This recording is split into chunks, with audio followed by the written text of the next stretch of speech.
To build your brand and to position yourself as the expert, you need to answer three questions.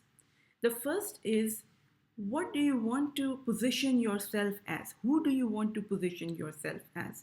Because until and unless you have that clarity, your messaging that will be sent out will be very vague and it will not resonate with your audience.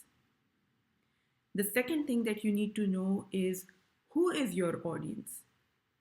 Who is it with whom you want to position yourself as the expert? If you don't have the right audience, then again, your message will not be very clear and it will not resonate with the right people. And the third thing that you need to know is where to find your audience. Who is your audience? Will I let you identify where this audience exists?